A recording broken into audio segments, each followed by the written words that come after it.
I'm Laura Ingraham. This is the Ingraham Angle from Washington tonight. As always, thank you very much for spending time with us. All right, new signs tonight that the Harris campaign is gasping for air. So Kamala took the day off from the campaign trail for airtime on NBC. And as she continues to pillory Trump's character and his credibility, how did she do in defending her own? Joe Biden is an extremely accomplished, experienced, and capable in every way that anyone would want if they're president. You never saw anything like what happened at the debate night behind closed doors with him? It was a bad debate. People have bad debates. He is absolutely... But that's the reason why you're here, and he's not running for the top of the ticket. Well, you'd have to ask him if that's the only reason why.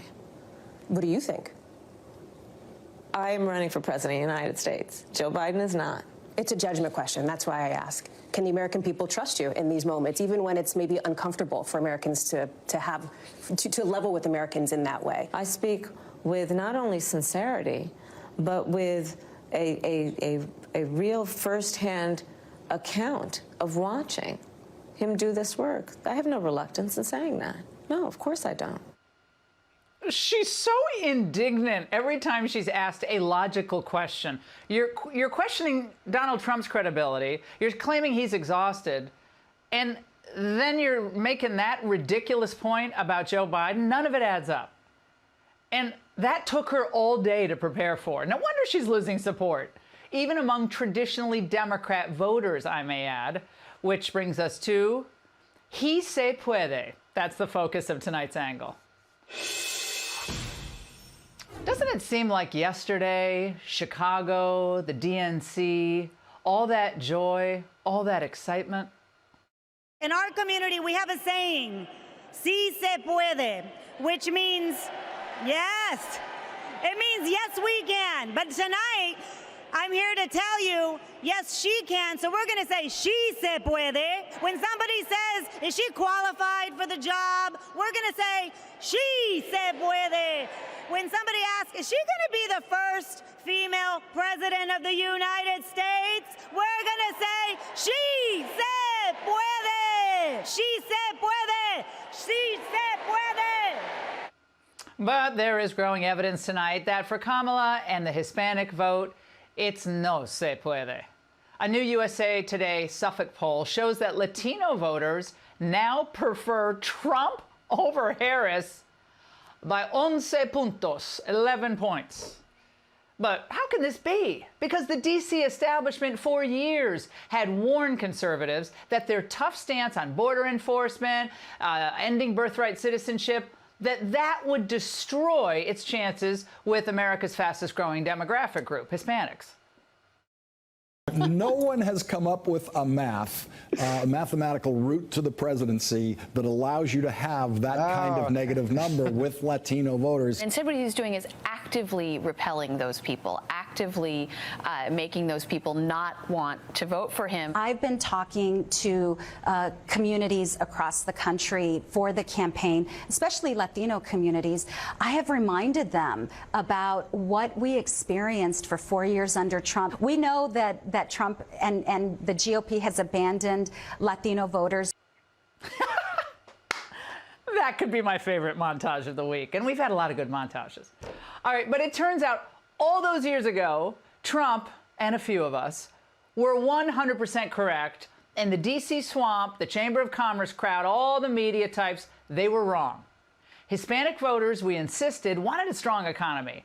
Hispanic voters wanted good schools. They wanted safe neighborhoods. They believed in family values. And we said that mass amnesty argument and open borders would hurt legal immigrants and poor people the most. Well, fast forward 9 years to today's Trump's roundtable in Miami. Now, once again, we see that he was right and all of his critics were wrong. More Hispanic Americans than ever are going full MAGA. They respect him because he respects them. Mr. President, it's amazing what you've done for the Hispanic community, and you are going to be rewarded handsomely for that. They've rewarded me already. They produce for the country because the level of genius, entrepreneurship, energy that they have. It's an incredible community, and I liked them, and they liked me, and now they're seeing numbers that are shocking. What else is shocking? How hard inflation makes it for businesses, including Hispanic-owned businesses, for them to be able to stay afloat and, of course, to grow. In the last 3.5 years, the worst years for businesses. Inflation, interest rates with banks, prices, everything, you know, is nothing compared to 2017 to 20. We need your help as soon as possible. We need you help us with banks to stop regulations. It's just so difficult right now to create more jobs. Ayúdanos, por favor. Help us, please. And rather than try to downplay the border issue at this event, Trump made it a focus. But I really think that the biggest problem this country has is what they've allowed to happen to us on the border. Right. They've allowed our country to be destroyed. What's happening to our country is it's so crazy. You get angrier and angrier because it's so simple and it's so obvious, and everyone knows it's true, and nobody does anything about it. Okay, wait a second. What about Joe Biden and Kamala Harris assuring us, Mr. President, that they've tightened up the border in recent months? They're going to have open borders 100%, just like they tried to trick everybody. They said they tried to tighten it up a little bit just to because they have an election coming up. And of course, from watching The Angle and the reporting of our own Bill Maloogian, voters are learning the truth, aren't they? Hundreds of thousands of migrants are right now being fast-tracked into the country by other means, through humanitarian parole, through special immigrant visas, and via the CBP app. And all communities are being swamped by this influx.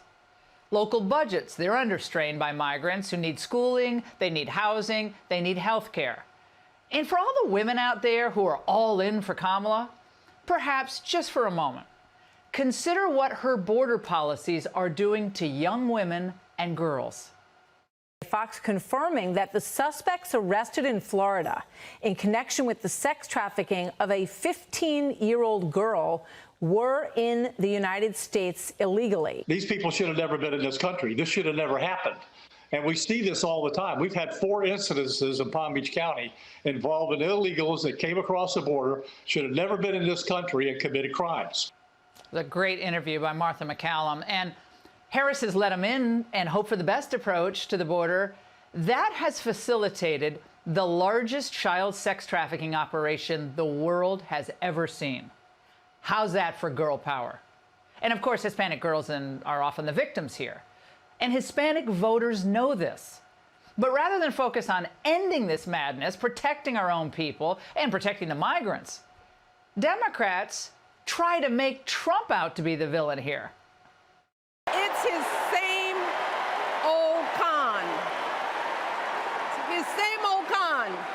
Doubling down on ugly, misogynistic, racist lies as a substitute for real ideas and solutions. Welcome to Donald Trump and Stephen Miller's America, where the federal government tries to coerce state and local governments to adopt the most anti-immigrant policies. We rejected xenophobia of my predecessor and leaders like him around the world. All right, Gramps. But despite the blowback from the blowhards, Trump kept going. Because we all know this. A country without a border, at some point, is not a country at all. How millions of people are arriving so quickly, so efficiently. So this is the first group that's going to go to the border, and then you're going to come back and pick up more people? Exactly. This SUV pulls up, and the migrants are loaded in one by one.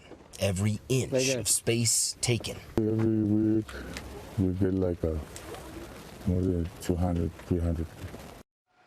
Of course, the Democrats knew that an open border would end up with situations like that. The cartels cashing in, and Americans and migrants alike would be brutalized as a result. But the thing that really gets me, and a lot of this really gets to me, as you know, for 20 years I've been covering this issue, our border czarina and Alejandro Mayorkas, they didn't give a rip. Remember, they're all about compassion? They don't care because they're fanatics. But Hispanics are not. they're pragmatic, and they're patriotic. You're a builder, you're a uniter, you're courageous, you love, and you create. The other side of, loving and building and creating is hating and destroying and dividing. We have become, from the land of opportunity, the land of exploitation, and the exploiter in chief is Kamala Harris and this administration. Well, the Democrats' answer to all this is just more of the same: smears and fears. So no matter what happens 2 weeks from today, Donald Trump, the man the D.C. establishment excoriated for being anti-Latino and anti-immigrant, will likely win the largest share of the Latino vote of any Republican in American history. And if he wins the presidency, the GOP going forward will have a fighting chance in states like California and Colorado, because success breeds more success. Si se puede. And that's the angle. 2 weeks to go until Election Day, and Democrats just yanked Kamala Harris off the campaign trail. She took the day off. 0 campaign events today. And the only thing on her schedule, 2 interviews, not even live. She spent all day preparing because that last interview with Brett, not that great. Or maybe she wasn't preparing at all. We'll show you the interviews later, and you can decide for yourself. Trump says maybe she was getting her beauty rest. She's sleeping right now. She couldn't go on the trail. You think when you have 14 days left, you wouldn't be sleeping. Think of it. I said, where is she campaigning today? Sir, she's got a day off. You got 14 days left for the presidency, and she's taking a day off. This is not what you want. This is not what you want. You can't get over it. Who the hell takes off? You have 14 days left. And she'll take a couple of more days off, too. You know why? She's lazy as hell, and she's got that reputation. Let me see if we have this right. Kamala calls Trump exhausted and then takes the day off. McDonald's, football games, barbershops, town halls, roundtables, rallies. You've seen them. Kamala today didn't talk to a single voter. She stayed home in D.C. And the media is getting nervous. Everybody I talk to says, I have to turn off the news. I can't read anything. I'm meditating. I'm doing yoga. I'm so anxious. I just don't even know. I'm eating gummies, all kinds of things, What are you doing? What are you doing? Not eating gummies.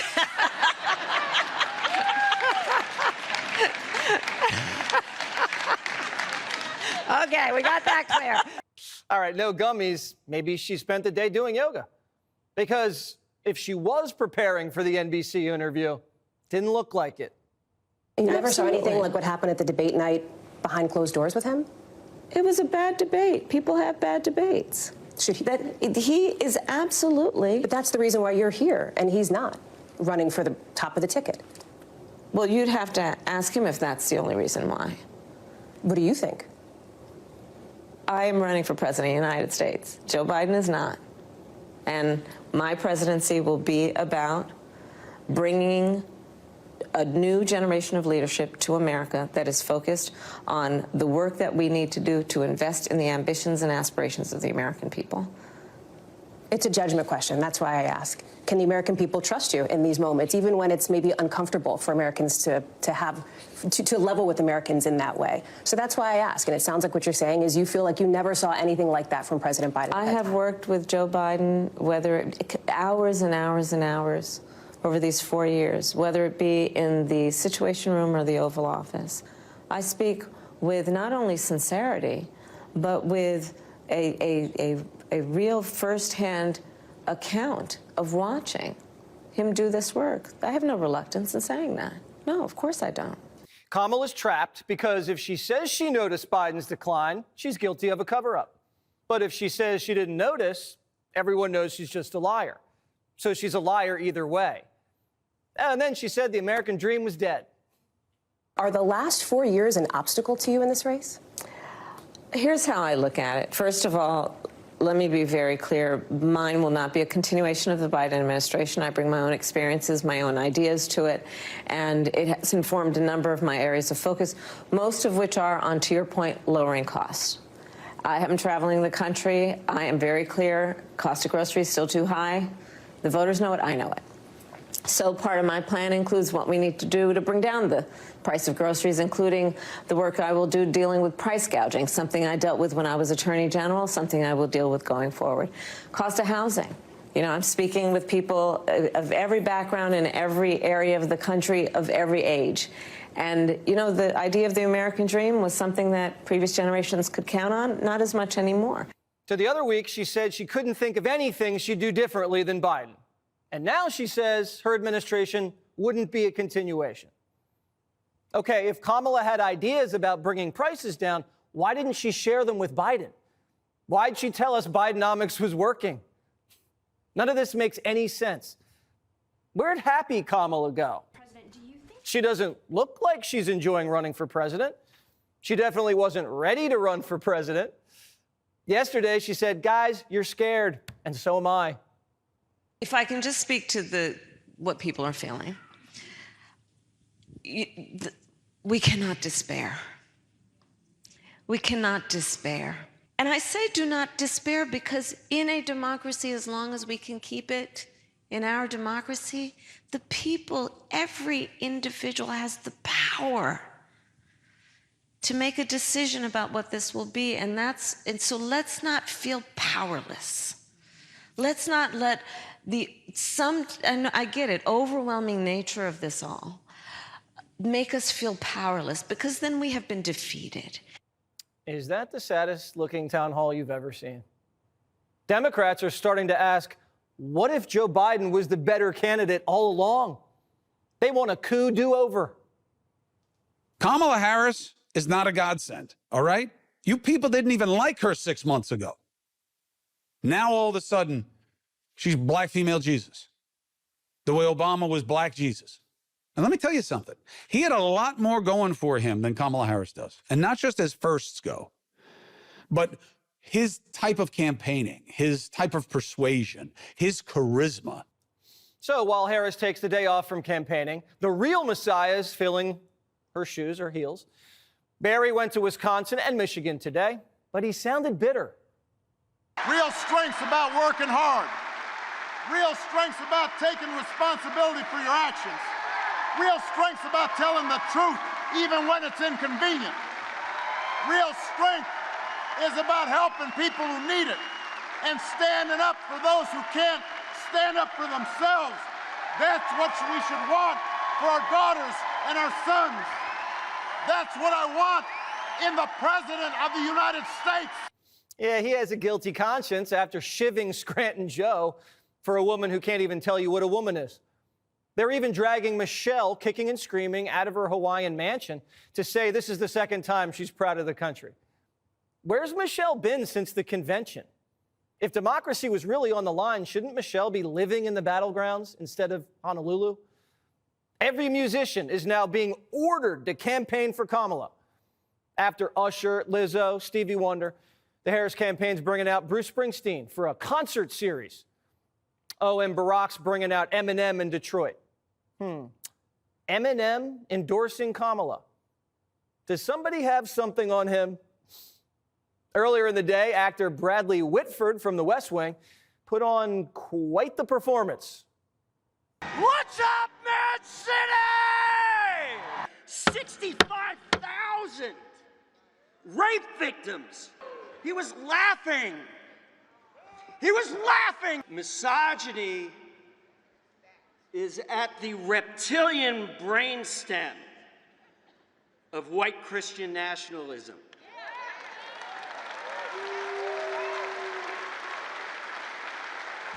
And that is what we are up against. What's next? Is he going to yank his pinky off and light it like a cigarette? And how lucky are we? How lucky are we to have Kamala Harris and Tim Walz? If things are so great under the Biden-Harris administration, so great that it should continue, why is everybody so angry? Why isn't it morning in America again? The Harris campaign's running out of ideas and time. According to CNN, their closing strategy is to count on Trump making outlandish claims. Yeah, you can count on that. But that's a strategy? That has nothing to do with Kamala Harris, or the American people for that matter. That's like asking Danica Patrick, how are you going to win the Daytona 500? And she says, I'm hoping the guy in the lead crashes. Oh, if that doesn't work, Biden has a better idea. Thinks he has a right under the Supreme Court ruling on immunity to be able, if need be, if it was the case, to actually physically eliminate, shoot, kill someone who he believes to be a threat to him. I mean, so I know this sounds bizarre. It sounds like if I said this 5 years ago, you'd lock me up. We got to lock him up. Now we know he's definitely sabotaging her. And welcome to Hannity. And tonight we are going to stop our election countdown because really every day is election day. Right now is election day in most states, commonwealths in our country, and it's all across the country, meaning you can vote today, tomorrow, the next day, and you don't need to wait 14 days until officially election day, November the 5th. Now, in fact, it is a good idea, in my view, to bank your vote. What if there's bad weather? What if there's another, God forbid, hurricane or some other emergency on Election Day? My recommendation, vote early. Now, it's not the system I want. We've talked about that a lot, but you can't change the system unless you win elections. I also highly recommend that you assume, especially if you're in, well, Georgia, North Carolina, Pennsylvania, Wisconsin, Michigan, Nevada, Arizona, that your vote will decide this election, because in a handful of swing states, the margin of error is very, very thin. And especially if you live in those 7 swing states that I just mentioned, it just is what it is. And this race is too important to leave anything to chance. Polls are interesting, however, but there's only one poll that matters. That is what happens when we count the votes for the election. Don't let any poll, good or bad, impact your thinking, your emotions on this election. Let us be very clear. The American dream, in my view, is very much at stake. If Kamala Harris's stated policies, her radicalism, extremism, is ever adopted in this country, I would argue that America that we know today will be unrecognizable in 4 years. Democrats, the state-run media mob, they already are telling voters to scale back your ambitions about what you think the American dream is. Or as even the Washington Post put it, quote, the new American dream comes with a smaller yard. Why should we settle for less? Why should you settle for less? Why should your children and grandchildren settle for less? Don't we have an obligation to leave this country in better shape than we found it, like our parents did for us, our grandparents did for all of us?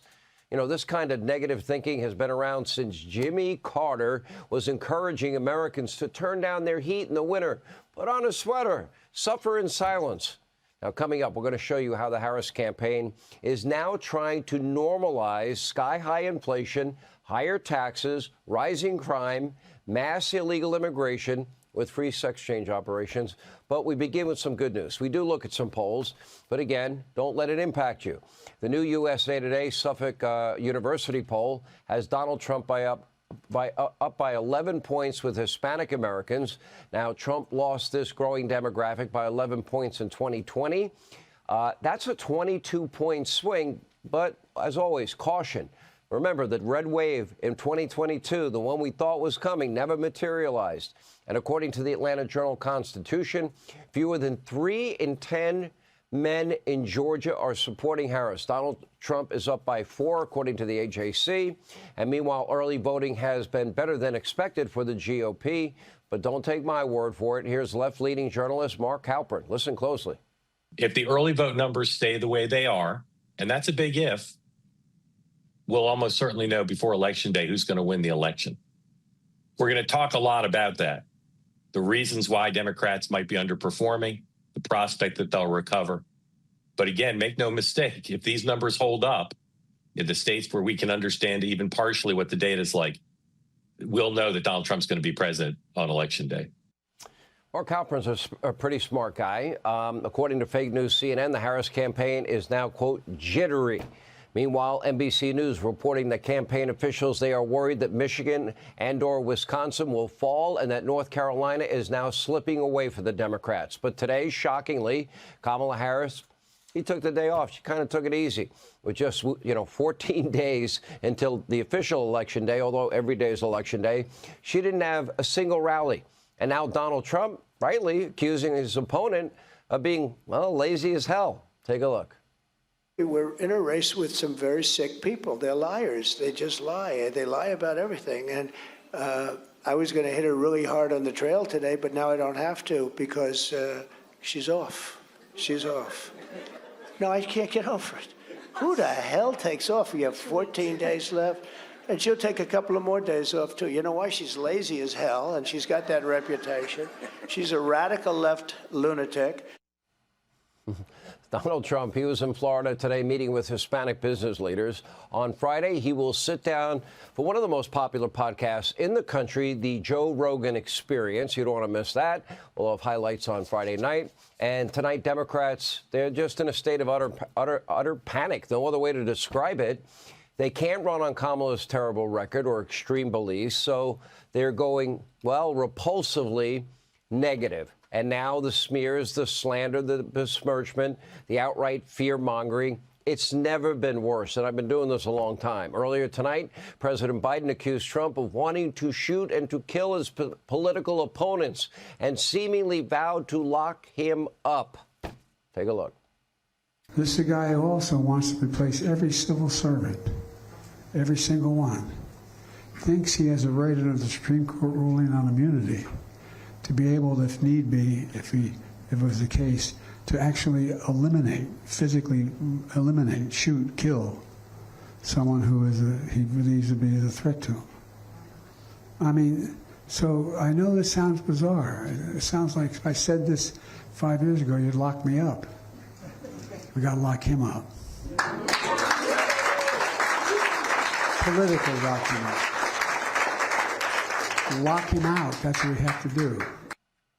Just for the record, the only candidate that has been shot at in this election is Donald Trump. He's also the only candidate facing prison time because of multiple bogus, politically charged investigation from Harris and Biden's weaponized Department of Justice. But Democrats want you to believe that Trump is the threat to democracy. Well, on this very question, even the Washington Post poll shows Americans believe Kamala Harris is the bigger threat, not Donald Trump. Democrats are trying to gaslight the American people. That's all they've got. And now our old friend, famed Democratic strategist, James Carville, clearly, I know James well. I've debated him many times. Clearly in a state of utter panic and becoming a little unglued. James, you might want one of those gummies. Take a look. This is not an exaggeration. All right? This is not to say, well, he's really not. He didn't mean he's going to really get rid of Social Security, James. No. He is telling you right to your stupid face that he is going to use the military to arrest and suppress his political opponents. But I'm sure that I and everybody else that does this for a living is going to get asked, well, what about the swing voters in such and such a state? That, you know where they could all swing from? The end of a rope. Wow. Okay, James, you said in an interview you like gummies, and you took one the night that Joe Biden was debating Donald Trump. Maybe it's time. You got to chill a little bit. James, if anyone tries to silence you, Rachel Maddow afraid her show's going to be canceled and everything, I will personally stand up for all of you, and I will fight for your right to be wrong on the airwaves. I will fight for your freedom of speech. It is not true what is being said. It is fear-mongering at the worst level. The only Democrat that actually got it right was Bill Maher. He was asked, well, if Donald Trump wins, what are you going to do? He goes, I'm going to stay, I'm going to do my show and make jokes about Donald Trump. Nobody's getting arrested. No political opponents are going to be rounded up. Does anyone in the Democratic Party, by the way, have any self-awareness at all? Apparently not, because after lecturing the American men last week, like he did in accusing them of outright sexism, quote, the brothers, to quote Barack Obama, he's just perplexed. He just doesn't understand how America got so divided. What about all the people who had their homes raided, pre-dawn raids, fake news, CNN cameras, all the people associated with Donald Trump, you know, arrested and fingerprinted, mugshotted? I guess what they're saying is they don't want what they did to Republicans done to them. And by the way, it shouldn't be done to them. It shouldn't have been done this time. But take a look. No, this election's going to be tight. It's going to be tight here in Wisconsin. It's going to be tight all across the country. And it's going to be tight because a lot of Americans are still struggling. And people started feeling like no matter how hard they worked, they were just treading water. So I understand why folks are looking to shake things up. And I know it can be frustrating. Look, I do not watch cable news. I really don't. There are times where I don't understand how we got so toxic and just so divided and so bitter. Notice he said treading water. He's acknowledging that for the last 4 years that Harris and Biden have failed. Now the Washington Post is talking about lowering your expectations. Maybe you'll have to buy a townhouse instead of a home with a backyard. But really, Barack, what I really want to know, you know, I guess I'm one of those bitter Americans that cling to God, guns, my religion, my faith, or maybe I'm just an irredeemable deplorable, I guess, right? And if we believe Jesus is Lord, by the way, and you say it at a Kamala rally, guess what? They will tell you you are at the wrong rally. Anyway, Biden Democrats, they keep saying that Trump Republicans are a threat to democracy. Well, why don't they run on their great economic success? Ask yourself this. Their closing argument is fear, calling Trump racist and a threat to democracy, and, of course, Mussolini and Hitler and Stalin. Why don't they run on the great success of the economy? Oh, that's right, Barack said we're treading water. Or that the border is safe and secure, which they told us for 3 years that's not true. And how American towns and cities are more safe and more secure. No. Defund, dismantle, no bail laws, kind of stop that. And that you're paying a lot less at the pump. And for energy, no, we're paying about $1.50 more a gallon. And what a great economy we have, and what low inflation we have, and we have a world. Well, we have war on 2 continents, don't we? That's right. Nothing has gotten better under Harris and Biden and their failed policies. They've failed.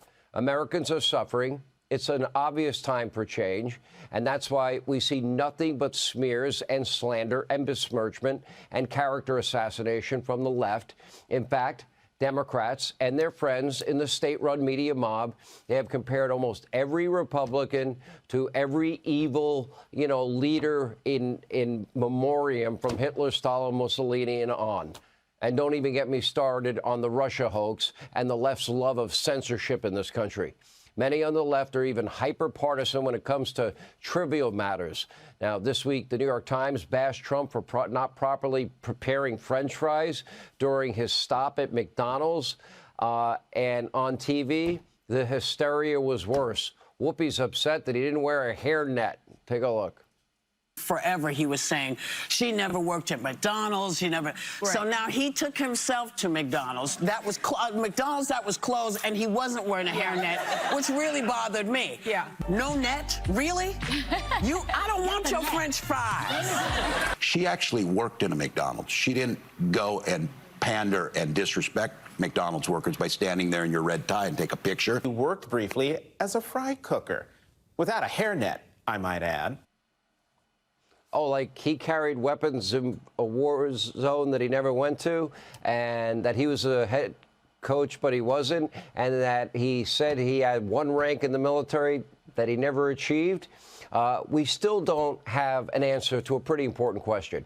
Why is Kamala Harris even the nominee and not the guy that actually won the Democratic primary by millions of votes? Is that a threat to democracy?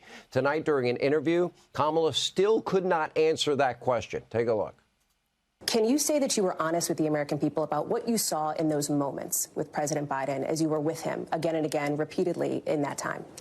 Of course. Joe Biden is an extremely accomplished, experienced, and capable in every way that anyone would want if they're president. You never saw anything like what happened at the debate night behind closed doors with him? It was a bad debate. People have bad debates. He is absolutely... But that's the reason why you're here, and he's not running for the top of the ticket. Well, you'd have to ask him if that's the only reason why. What do you think? I am running for president of the United States. Joe Biden is not.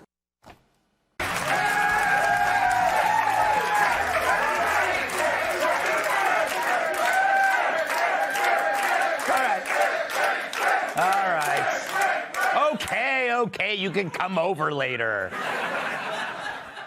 Happy Tuesday, everyone. So it appears that Donald Trump will reportedly make his debut on Joe Rogan this week. In response, Kamala will appeal to her base by appearing on Love After Lockup. First Lady Joe Biden said that Joe dropping out of the race was the right call. Also the right call, the one she made to 1-800-CHAIRLIFT. The McDonald's Corporation says it doesn't have any evidence of Kamala ever working there, though there are rumors of her sleeping with Mayor McCheese. Girl's got to do what she's got to do. Following Trump's visit, the company says it also invited Kamala and Tim Walz to their restaurants. The only stipulation is that Walz not be allowed within 500 feet of the play place. I don't know why. Oh, thank you. A CNN investigation reports how political campaigns are exploiting elderly dementia patients to help fund their cause. Don't I know it, says one man. Saw that one coming, didn't you? Yeah. He didn't. Thank you. Former Abercrombie & Fitch CEO Mike Jeffries was arrested on criminal sex trafficking charges. He's accused of recruiting young male models for parties. So I guess this means we're not on for the 25th. He said I would be on the cover of the catalog. Kamala Harris is facing another plagiarism accusation. Apparently, she lifted entire passages from another lawyer for her congressional testimony while she was San Francisco DA in 2007. When reached for comment, Harris replied, "If the glove don't fit, you must acquit." I know. Oh, stop it. Was it worth it? I don't know. So last night, Kamala held a town hall, and it had all the spontaneity of synchronized swimming. I wonder, would the audience be able to ask questions? Are we going to be able to answer questions? You're not, unfortunately. We have some predetermined questions, and hopefully I'll be able to ask some of the questions that might be in your head. I hope so. Yeah. Sorry, Toots. Sorry, Toots, you're just a prop. And come on, we didn't even give you a primary, and you think we're going to let you ask unscripted questions? Hell, Kamala can't even answer scripted questions. We give her a week in advance. So right off the bat, we got the lay of the land. Another manicured platform for Kamala to blurt out her now legendary word salads. I mean, this broad ought to come to every event with a side of ranch and a bag of croutons. Still, these things cannot be overlooked. These things cannot be overlooked. And I have said many times publicly, and I'll say it again, in many, many ways, Donald Trump is an unserious man. Yeah, an unserious man. How rich, coming from the candidate who is half Indian, half hyena. But it's Trump who's the unserious person. You know, the guy that built half the NYC skyline has already been president quite successfully, I might add. A guy who raised a beautiful, successful family that anybody would be proud of. A man who has literally taken a bullet for a job he didn't even need. A man who our adversaries admit they respect and even fear. Yeah, he's the unserious one, you dizzy dumbass. And look at Liz Cheney sitting there. She looks thrilled. It's like she's thinking, I quit my political party and all I got was this lousy wino. But look, I watched the town hall for only one reason, hoping to hear one more time about the nature of a democracy where I think there's a duality. The nature of a democracy is such that I think there's a duality. On the one hand, there's an incredible strength when our democracy is intact. An incredible strength in what it does to protect the freedoms and rights of its people. Oh, there's great strength in that.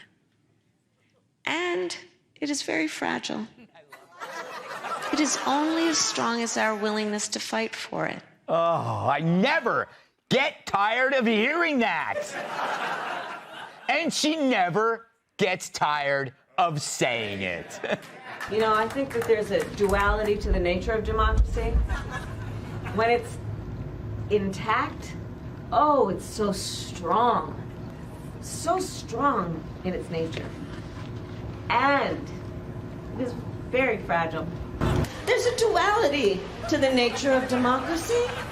On the one hand, incredible strength when it is intact, incredibly strong, and incredibly fragile. The nature of democracy, there's a duality to it. On the one hand, it's very strong. When a democracy is intact, it is also very fragile. Look, Kamala, if you're going to recycle old crap, at least dress it up a bit. Tyrus's idea is always bongos.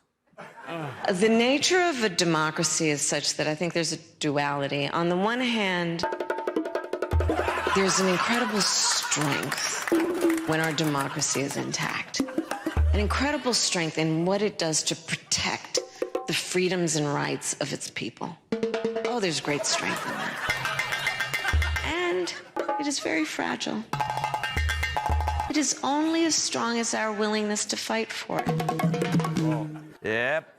Now, to most people, she sounds stupid.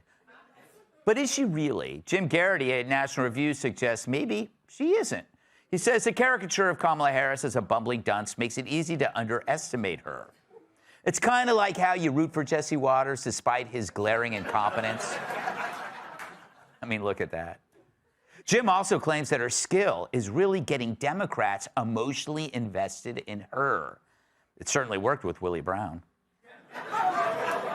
But that's more than a joke. It's a fact that getting Dems emotionally invested in her means she gets others to do the work she won't do, whether it's Willie Brown or willing Brown voters. See what I did there? I know. But I get what Jim's saying. Don't just say, wow, she's just a dummy, because even if you're right, no one's going to hear it. People do the same thing with Trump. They overlook his actual deeds and focus on his words. Take the latest. Trump calling Democrat leaders the enemy from within.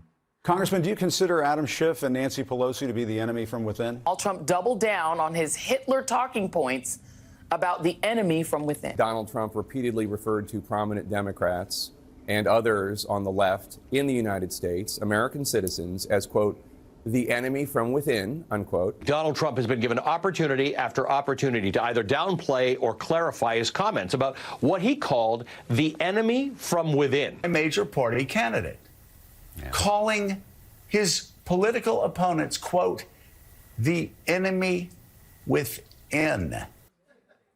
All that douchebag outrage.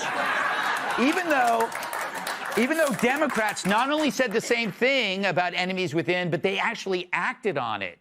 Remember when these a-holes claimed there was extremism within our military? It was big news until the threat was debunked, then the story went away.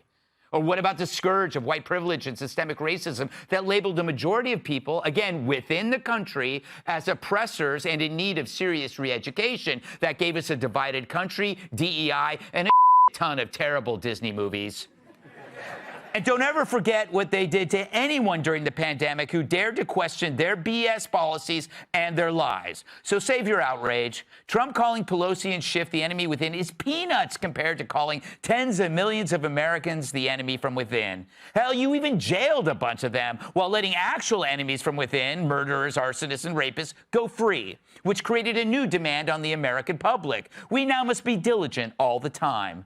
When we're on the streets, on public transportation, about what our kids are being taught in school, who's in our restrooms, who's coming into the country. It's a lot of pressure on us, and we're ready to blow.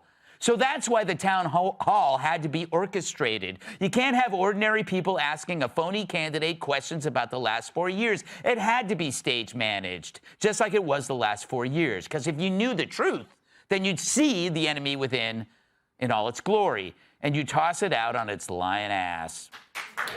Let's welcome! Hey, Sean Hannity here. Hey, click here to subscribe to Fox News YouTube page and catch our hottest interviews and most compelling analysis. You will not get it anywhere else.